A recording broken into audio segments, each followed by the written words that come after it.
esta mañana vamos a continuar con ella. Y ya se ha hablado muchísimas cosas, como por ejemplo, qué es el discipulado, a la luz de la Escritura, cómo yo debo discipular.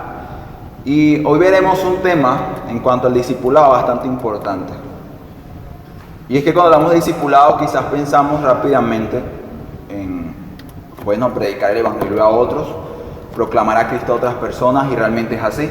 El discipulado esencialmente habla de presentarle a Cristo a otra persona y pedirle que le siga así como yo le estoy siguiendo. Así que en esencia y en principio hay que entender que para discipular a alguien yo debo ser primeramente o antes debo ser yo un discípulo de Cristo. De lo contrario, no se puede discipular. Pero la pregunta sería, ¿qué papel juega la iglesia en este mandato de ir y discipular a las naciones? De ir y discipular o llevar una influencia de Cristo y el Evangelio a cada persona y a cada esfera de este mundo. Pues hoy vamos a hablar de esto. Por esa razón el título de este pequeño sermón temático es el discipulado en la iglesia local. El discipulado en la iglesia local consta de dos partes. Primera parte, la iglesia misma como discipuladora. Primera parte, la iglesia misma como discipuladora. Y segunda parte de este pequeño sermón, estructura de autoridad del discipulado en la iglesia. Estructura de autoridad del discipulado en la iglesia. Para comenzar, quisiera compartir con ustedes una pequeña historia de un hombre que me llamó mucho la atención.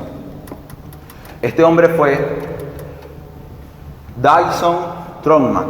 Este hombre tiene una historia increíble. Este hombre, a principios de los años 30, él era un joven trabajador, como cualquiera, en un almacén de madera. No era un hombre prominente o importante socialmente hablando, pero en ese año el Espíritu de Dios puso en él un sentir y un deseo a leer 2 de Timoteo capítulo 2 versículo 2. Este consejo, esta palabra que Pablo le da a Timoteo, él se apropió de ella. ¿Cuál era ese mandato? Pablo claramente le dice a Timoteo, en el contexto, y le dice, esa verdad que tú has recibido no es solamente para ti. Esa verdad debe ser transmitida y dada a otros. ¿Para qué? Para que también ellos también las transmitan a otra persona.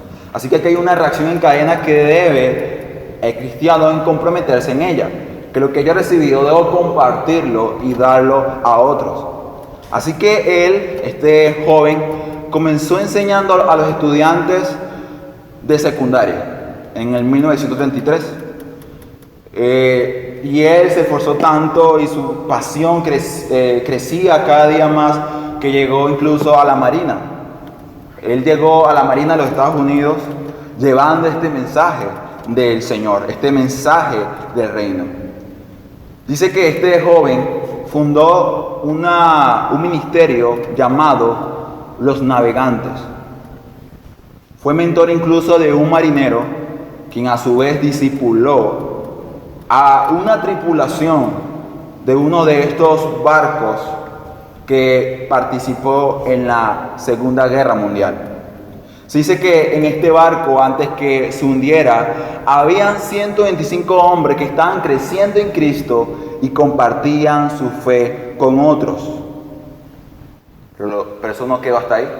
Los navegantes a su debido tiempo se fue expandiendo incluso hacia los campos, hacia lugares donde habían universidades, ¿no? Y en estos campus habían jóvenes que compartían también su fe.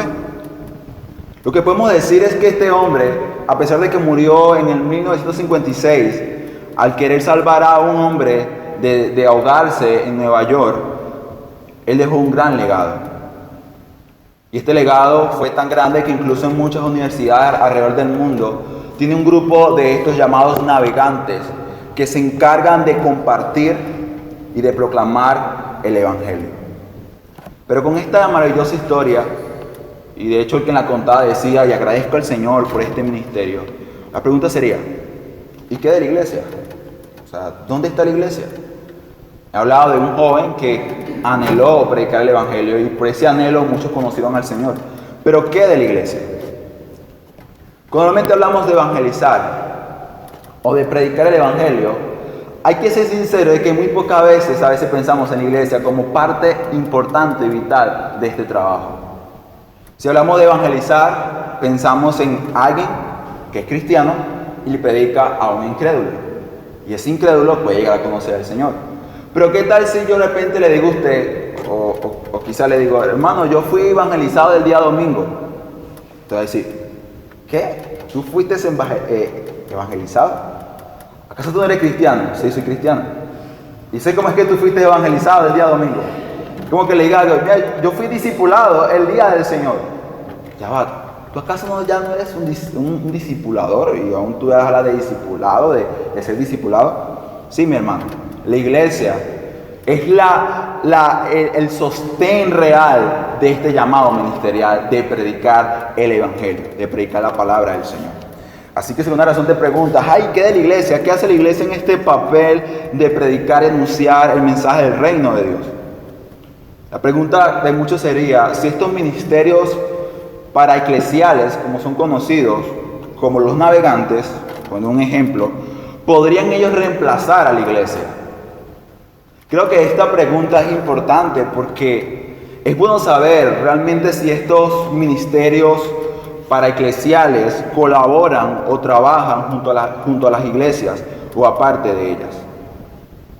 Pero hay que entender, mi hermano, que debido a ciertas circunstancias no es posible tener una conexión clara con la iglesia local. Un ejemplo eran estos marineros. Ellos pasaban semanas, incluso meses en el mar y no tienen la oportunidad de congregarse en una iglesia. Así que en este caso, este ministerio paraeclesial hacía un trabajo único. Y era que a pesar de que no podían ir a una iglesia, habían personas que estaban discipulando y predicando el evangelio en ese barco. Y vimos los resultados de ese trabajo. Pero también hay que reconocer y entender de que no se puede predicar el evangelio sin tener una relación, una conexión con el pueblo de Dios, con la iglesia local. Ese de evangelio a la solitaria o cristiano solitario no existe y no es promocionado por la palabra de Dios. Si realmente es trágico, mi hermano y amigo, el pensar de que estos ministerios paraeclesiales pueden reemplazar a la iglesia de Dios, y sabemos de que no es algo correcto y no es sabio. Si no es sabio esto, entonces mucho peor es que haya iglesias que no estén discipulando. Si no es sabio discipular sin una iglesia, peor es la iglesia sin discipular. Es peor, mi hermano. Y tú puedes decir, ya, tú acabas de decir que la iglesia es el sostén del discipulado, pero ahora dice que hay iglesias que no discipulan, ¿no? Y es verdad, hay iglesias que no discipulan. Su llamado es discipular, y sin embargo hay pocas iglesias que están realmente ejerciendo o están conscientes realmente de este llamado a discipular. Hermano, fácil, es muy fácil, pregúntate. ¿Te acercaste a alguien en el receso y trataste de entablar una conversación, una relación en torno al evangelio? Cuando hablas con algún hermano acá presente, un amigo, ¿de qué hablas? ¿Hacia qué va orientado todo? ¿Hacia la gloria de Dios y su palabra y su reino? ¿O va orientada hacia otras cosas? En nuestra iglesia realmente habrán personas preocupadas por compartir su fe e instar a otros a ser personas, hombres, mujeres, jóvenes, niños y niñas apasionados por el evangelio. O sea que nosotros realmente estamos dispuestos a estimular a otros y provocar a otros al amor, a que tengan más amor por el pueblo de Dios y por Cristo Jesús. La realidad, mi hermano, es que lo que vemos, y es algo preocupante, es que muchas de nuestras iglesias hoy en día parece, no sé, tipo supermercado, ¿no? Como si fuera el Líder o fuera Traqui. Usted va a Traqui o al Sambil, si ha podido ir y comprar algo. Usted va al Sambil pensando en qué, en adquirir un producto o instalar una relación con alguien. Usted va a comprar. Y está bien, porque el centro comercial o la tienda es para eso, para adquirir un producto. Y sabes, mi hermano, es triste, mi amigo, pero también en la iglesia, en nuestros tiempos, se torna a ver la iglesia como una estación de servicios. Llego, me lleno mi tanque emocional, me voy feliz, contento, creo que lo que venía a buscar lo conseguí. ¿Y qué de tu hermano? ¿Qué de tu amigo? Hermano, recuerda, el discipulado no está orientado hacia nosotros, está orientado hacia otros. O sea que es igual a eso, igual a trabajar y preocuparse por el bienestar de otros, no de ti principalmente. El Señor requiere y demanda de su iglesia que tenga una cultura de discipulado. ¿Qué es esto, hermano? Que la iglesia de forma natural, en obediencia al mandato, entienda que el discipulado comienza en la iglesia. Que el discipulado comienza en tu hogar, en tu matrimonio, con tus hijos. Sería algo realmente arrogante y orgulloso pensar que otras personas necesitan más del evangelio que nosotros mismos. Mi hermano, el evangelio es una necesidad del alma del hombre. Y si tú tienes una alma y un corazón, tú todavía necesitas de él. Pero si la iglesia es parte de esto, ¿cómo la iglesia debería hacer este trabajo? Quisiera pasar para esto a la primera división, una iglesia, o la iglesia, mejor dicho, la iglesia misma como discipulador. La palabra de Dios nos muestra claramente cómo la iglesia es el centro de comando o de operaciones del avance del reino de Dios. La iglesia misma es presentada como el centro de discipulado. La Biblia me enseña, la palabra de Dios me enseña claramente que la iglesia local es el ambiente natural para discipular. La iglesia local, reunida así como un día como hoy, predica el consejo de Dios mediante aquellos que Dios ha capacitado para ellos. A través del bautismo afirma públicamente a aquellos que han creído realmente en el Señor. Y por medio de la cena del Señor o la Santa Cena proclama y dice: Cristo murió por nosotros y todos nosotros en Él somos uno en Cristo. Proclamamos la muerte y la victoria de Cristo al resucitar.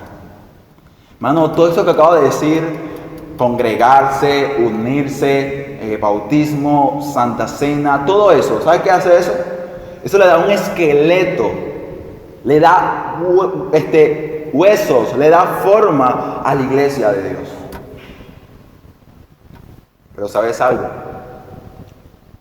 Un esqueleto sin carne, sin cuerpo, sin algo tangible, es bastante feo, ¿verdad que sí? No sé si usted le cantará las calaveras o el esqueleto, pero es bastante feo, ¿sabe? De igual manera, hay que entender que la iglesia, sí, debe bautizar, debe practicar la cena del Señor con sus miembros, pero no lo es todo. Hace falta carne a los huesos. Y sabes, la carne, hablando de la iglesia, hablo de que la carne que estos huesos necesitan son las relaciones que debemos entablar y tener con nuestra iglesia. En el campo de las relaciones, de la comunidad real, de compartir, de hablar, de compartir tu vida a otros, eso es la carne y el músculo de la iglesia. ¿Acaso no te ha pasado quizás que probablemente has visitado una iglesia o has escuchado hablar de iglesias que son un poco frías, poco amigables? Quizás para muchos pasa esto. Pero la culpa no la tiene Cristo ni el Señor, la culpa la tienen los que pertenecen a esa iglesia. Cuando hablo acá de la carne y del músculo de la iglesia, hablo de la comunidad del pueblo de Dios. Hablo que la iglesia está compuesta por personas que aman, que se aman unos a otros. Como ellos creen o piensan, bueno, yo amo a mi hermano, ¿cómo no? Yo le doy la mano y lo saludo. pero es que tú no vas a amar a tu hermano como tú crees o piensas que debes amarlo. Aquí tú no traes tu definición o creencia de amor para amar a otros, no. Realmente hay que amar como Cristo nos amó. Cuando vamos al Evangelio de Juan, no sé si lo podrá buscar. Evangelio de Juan, capítulo 13, de 34 al 35. Mira lo que dice el Señor. El Señor dice en su palabra: un mandamiento nuevo os doy. ¿Cuál es? Él dice: que os améis los unos a los otros, como te ama tu papá o tu mamá, o como te ama tu vecino. No, dice acá, como os amé. O sea, el marco de referencia para yo saber amar a mi hermano es que el amor de Cristo, el amor del Señor. Dice luego, que también os améis los unos a los otros. Y el Señor no queda ahí. O sea, el Señor dice, o sea, el amor que ustedes deben tener entre ustedes, primero debe ser como el de Cristo, como el mío. Así como yo los amo, ustedes deben amarse. Pero el Señor dice, este amor debe ser tan grande y tan visible que Él dice, en esto conocerán, ¿qué cosa? Que ustedes sois mis discípulos, si tuvieres amor los unos con los otros. ¿Te das cuenta? Este amor no es un amor dominal o de nómina. O sea, yo soy miembro de iglesia, estoy en una lista de miembros, sí. Estoy en la comunidad de gracia y soy parte de ella. Si tú crees que simplemente ser parte de la iglesia, siendo miembro, ya es suficiente, es como pensar de que se ve muy bonito o realmente agradable ver un esqueleto sin carne. O sea, está incompleto. La carne, como dije, es dada por esto, por amar como Cristo nos amó. Pero ¿cómo es el amor de Cristo? Pudiéramos pasar todo un día o semanas describiendo el amor del Señor. Pero si algo tenemos que entender acá, es que el amor de Jesús es un amor continuo. Es un amor que apunta hacia la palabra de Dios. ¿Sabes por qué Cristo amaba a sus discípulos? Porque Cristo amaba a su Padre. Y en obediencia a su Padre, Él llegó incluso a entregar su cuerpo por el bien de cada uno de ellos. Cristo, mi hermano, no trabajó para sí, trabajó para nosotros. Siendo el Dios encarnado, el creador del cosmos, Él se entregó para darte salvación, para darte redención y una nueva esperanza, una real esperanza. Así que lo que hablamos acá entonces es que debemos reflejar a Cristo en nuestra forma de amar, entregarnos y preocuparnos por otras personas. Pero ¿en qué entorno, en qué espacio, en qué lugar yo voy a hacer eso? O sea, es algo muy fácil decir, yo amo a mi hermano cuando veo las prédicas vía online. O quizás cuando es muy fácil ser cristiano, cuando soy cristiano desde mi hogar, desde mi casa, de la comodidad de mi cuarto. Muy fácil, ¿verdad que sí?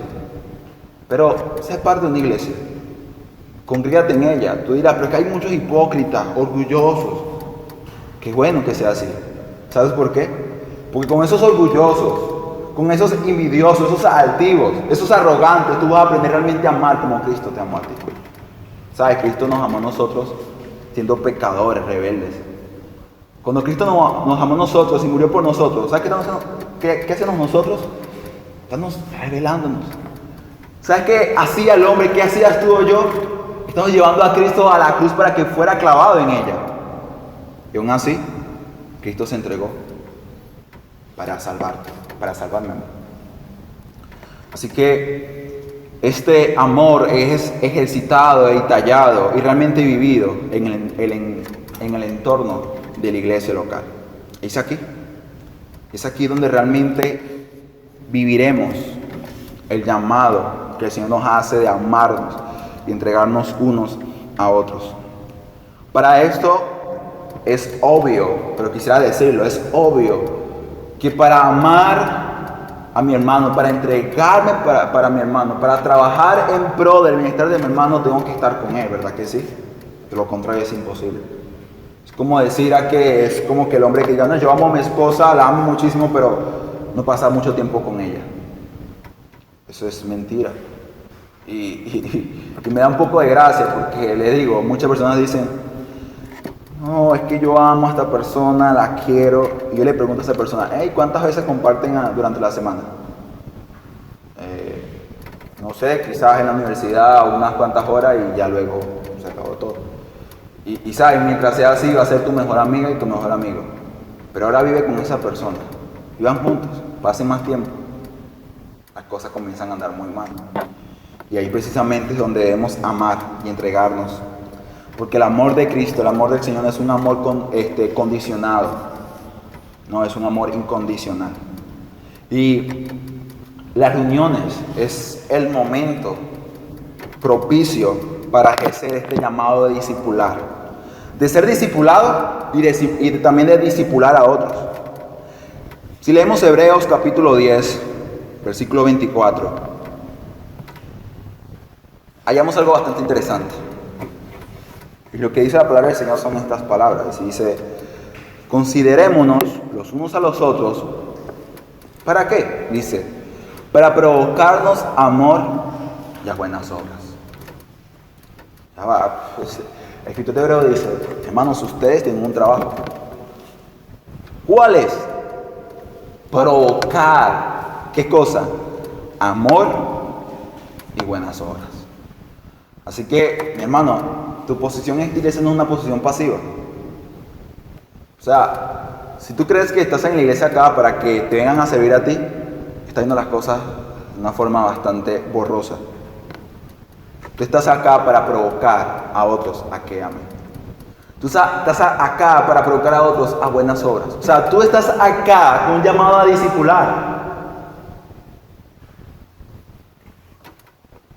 Cuando tú entiendes esto, tú te das cuenta realmente que tú no puedes decir, bueno, es que en mi iglesia falta amor. Es que en mi iglesia, mira, yo estuve mal, nadie me visitó. Y te pregunto, ¿tú a cuántos visitaste? ¿A cuántos abrazaste? ¿A cuántos le dedicaste algo de tiempo para escuchar sus dudas, sus problemas? Ahí te das cuenta y dices, no, yo no vine a la iglesia para ser servido, vine a la iglesia para servir. Amén. Yo soy parte de este grupo de redimidos para hacer un trabajo. No, entiende, como decía nuestro hermano, nuestro Dios, nuestro Hacedor es un Dios de trabajo, Él nunca se detiene. Y ese llamado también es algo que nosotros debemos vivir cada día, debemos trabajar, no debemos parar. Y es que debemos provocar a otros al amor y las buenas obras. Debemos trabajar en ello. Pero ¿cómo se logra eso, hermano? Usted puede decir, pero ¿cómo lo hago? Bueno, en principio debes entender esto. ¿Qué es eso? Él lo dice. No dejando vuestra congregación. No dejando la congregación de los santos. No dejando de ir a la iglesia. Lo está diciendo. Y luego dice, como entre comillas, como algunos tienen por costumbres. ¿Ve? Mas exhortando, y tanto más cuando veáis que el día se acerca. Hay un sentido de urgencia. ¿En qué? En que debemos ejercitar y vivir nuestro llamado a discipular a otros. Es claro. Pero ¿cómo lo logro, hermano? Lo dice, no dejándote de congregar. Si hay un problema, y no es de esta iglesia, es de todas las iglesias, siempre ha sido así, es quizás pasar de lo típico a lo cotidiano a algo sencillo y algo de poco propósito y de poco valor. Acá hago referencia, somos cristianos, ¿verdad que sí? Aquí hay muchos que son cristianos, otros que no. Pero tú que eres cristiano sabrás que tenemos que leer la Biblia, tenemos que orar, tenemos que congregarnos. Pero a veces pasa algo, y es que cuando lo hacemos tantas veces ya parece perder sentido o valor alguno. Algo similar pasa con el hecho de congregarse. Debes congregarte. ¿Por qué? Porque tú entiendes que tienes un trabajo que hacer en tu iglesia. Que hay un ministerio que debes ejercer. Tú vas a la iglesia o te congregas porque Porque en ese momento en el cual la iglesia se congrega y se une, ella da un vistazo. Ella te permite ver lo que eternamente tú y yo, mi hermano, vamos a experimentar. ¿Tú quieres ir al cielo, mi hermano? ¿Quieres ser parte de ello? Amigo, ¿quieres estar en la eternidad con el Padre, con Dios, Padre, Dios, Hijo y Espíritu Santo? Si no te deleitas en congregarte en una iglesia local, yo dudo mucho que te gustaría entonces el cielo. Te lo digo, en serio, te lo digo. Si tu corazón se llena de gozo al estar con el pueblo de Dios, el cielo no es un lugar para ti. No lo es. Entiende que tenemos un llamado, y este llamado es ejercitarse con amor. Recuerda, hay una pasión, un anhelo en llevar a otros a Cristo, así como Cristo me llevó a Él. Pero esto no se puede lograr, mi hermano, si no se deja de congregar. ¿A qué hago referencia entonces? De que tú debes ver cada momento o cada día o cada hora en el cual la iglesia se ha puesto de acuerdo para congregarse como una oportunidad única que no debe ser desperdiciada. Si tu iglesia se congrega los días domingos, que fijo que ese día deben congregarse, congrégate. Haz el mayor esfuerzo para lograrlo. Si quizás en tu iglesia hay culto los días miércoles y viernes o martes, busca de congregarte. Hazlo. Entiéndelo. No desperdicies esas oportunidades de vivir un anticipo de la esperanza eterna que tenemos. No pierdas la oportunidad para discipular a otros y para tú ser discipulado. Pero algo que quizás hace falta acá, y con esto, esta sería la segunda división de este sermón, es entender de que este discipulado eclesial, este discipulado local, tiene una autoridad, o sea, tiene un poder. Y para hablar de esto, quisiera pasar a la segunda parte de este sermón, que es titulado Estructura de autoridad del discipulado en la iglesia.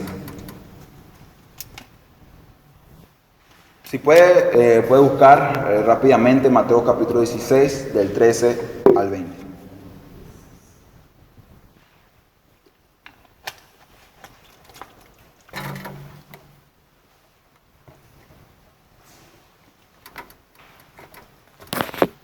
Mateo 16, Mateo 16, del 13 al 20. Cuando leemos este pasaje, vemos algo realmente peculiar y sorprendente. Y lo que vemos en escena es que el Señor Jesús le pregunta a sus discípulos: ¿qué dicen las personas que yo soy? O sea, ¿qué piensan ellos acerca de mí? Y ellos comienzan a decir, bueno, muchos piensan, Jesús, que tú eres Elías, Jeremías o alguno de los profetas. Pero Jesús le pregunta a ellos, ¿pero ustedes qué piensan? ¿Quién soy yo? ¿Qué creen ustedes?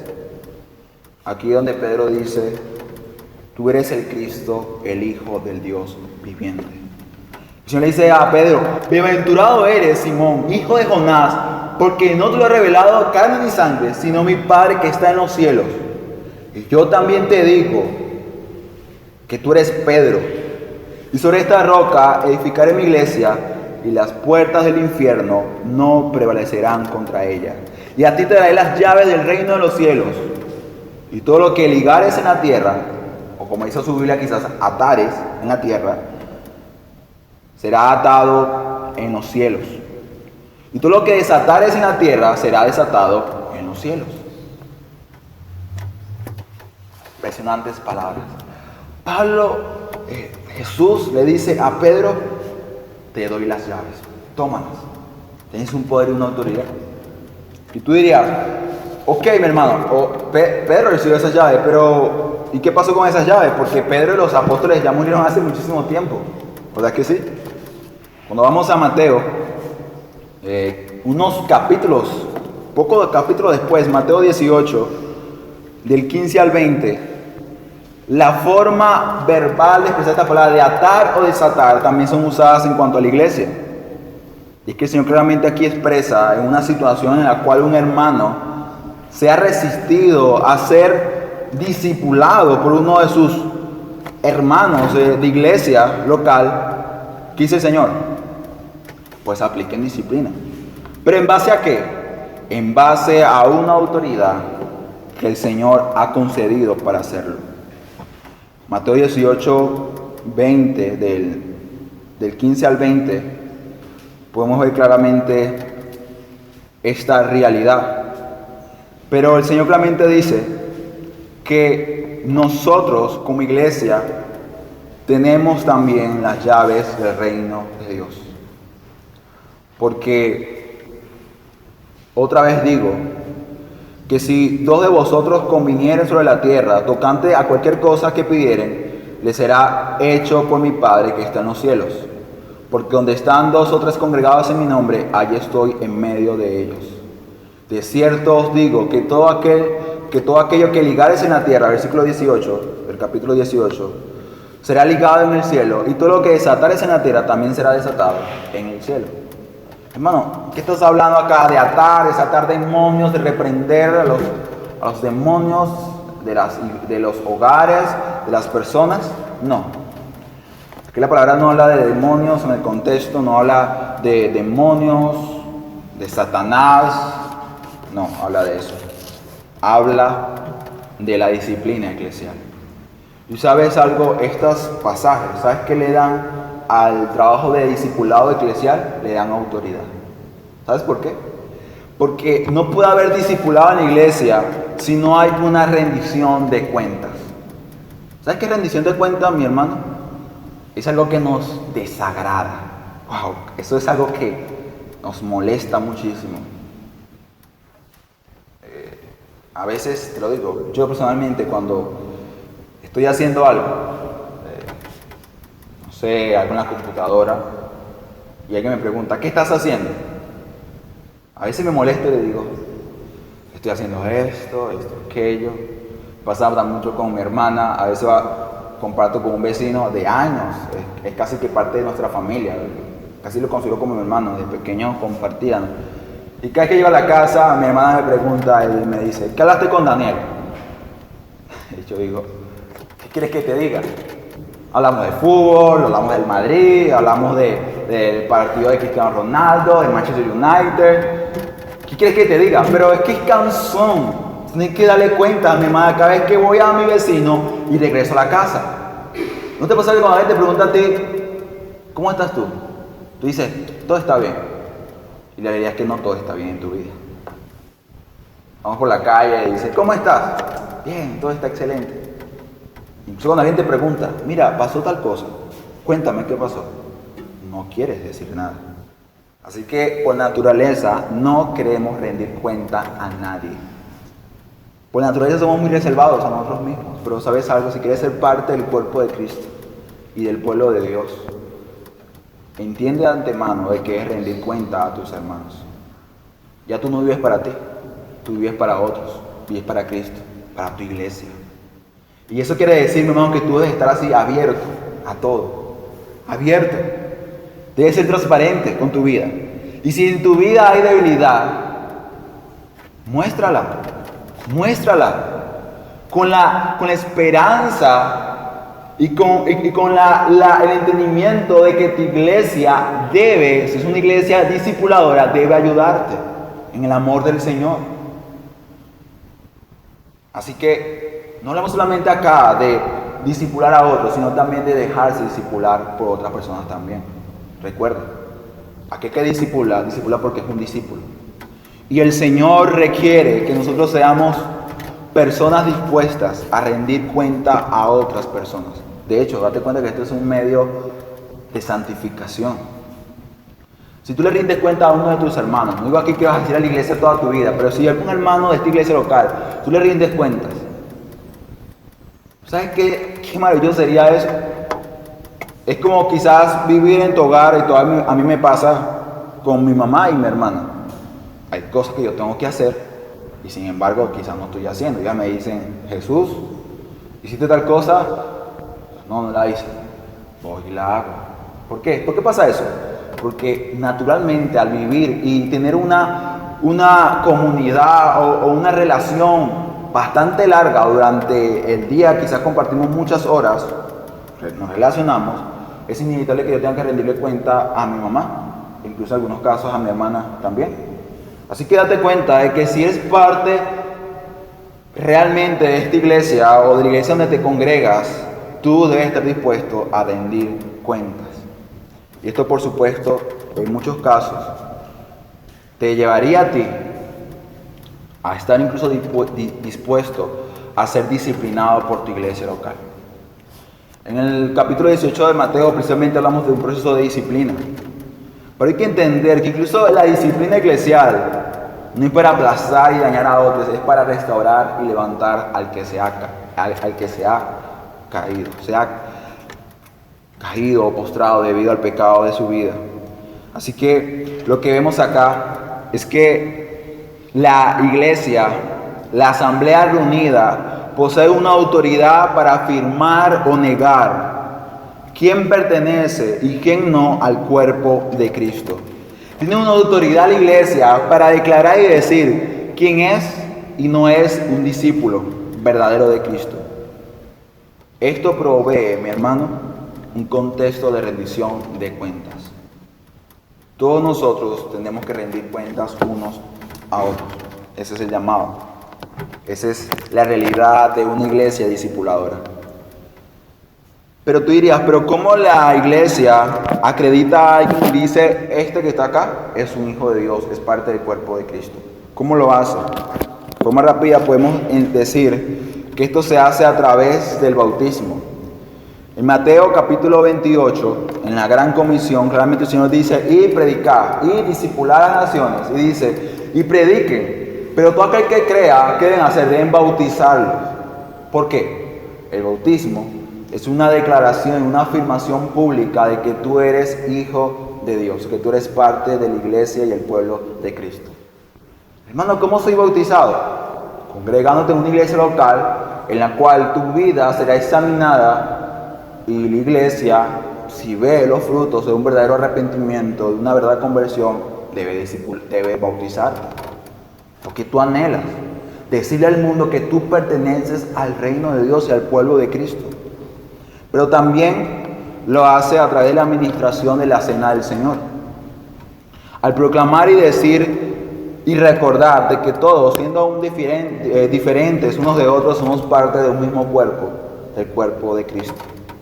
Así que mediante estos medios la iglesia reconoce y acepta a aquellos que son, externamente hablando, discípulos de Cristo, discípulos del Señor. En conclusión, mi hermano, no podemos hablar del ministerio del discipulado sin hablar de nuestras iglesias. Ese pensamiento errado y de hecho parece ser que es novedoso para muchos y modernos, de ser cristiano desde mi casa, es algo antibíblico. Y de hecho es una mayor muestra de que tú realmente no has nacido de nuevo, de que Cristo no ha hecho nada en tu vida. Le compartí a mi hermana ayer, de hecho, a mi hermana estábamos visitando, y le decía, hermana, es que debemos anhelar, congregarnos, estar con el pueblo de Cristo.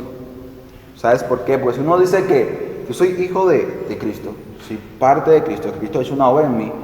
¿Sabes qué dice la palabra? Que yo tengo la mente de Cristo. ¡Wow! Una impresionante afirmación. Yo tengo la mente de Cristo. ¿Y sabes qué hizo la mente de Cristo? Se entregó. Se despojó de su gloria para redimir y rescatar a un pueblo. Y ese pueblo se llama iglesia. Así que si Cristo amó su iglesia y se entregó por ella, y tienes realmente la mente de Cristo, tú también estarás dispuesto a hacer lo mismo. Así que tú vas a desear estar con tus hermanos, vas a desear compartir con tus hermanos y que tu vida pueda realmente girar en torno a lo que tú eres en el Señor. No aislado del cuerpo, sino siendo parte integral e importante de ese cuerpo, por el cual Cristo murió y se entregó por ella. Así que quisiera terminar con 2 resoluciones. Y así estaríamos terminando. Mi hermano, entiende y recuerda que la iglesia local es parte importante y vital del llamado del discipulado, del ministerio del discipulado. No se puede discipular sin una iglesia local, porque la iglesia es el eje que pone realmente a trabajar este llamado de expandir el reino de Dios en la tierra. La iglesia juega un papel importante y principal en este trabajo redentor de redimir las esferas de este mundo caído. Y tú, mi amigo, quiero decirte de que hay esperanza para ti. Hay esperanza. La palabra claramente dice que mientras hay vida hay esperanza, hay una oportunidad única y especial para ti para ser parte de este cuerpo que ha sido redimido, que ha sido salvado, que ha sido rescatado para trabajar y vivir para la gloria de Dios. Todavía hay esperanza, todavía hay oportunidad. Solamente Cristo puede operar y obrar en tu vida a través del Espíritu Santo y convertirte en un verdadero discípulo del Señor. Y puede capacitarte además para que tú también ayudes a otros a buscarlo. Así que, mi hermano y amigo, en última instancia, aquí hablamos de la gloria de Cristo y hablamos del reino de Cristo, no de nuestro propio reino.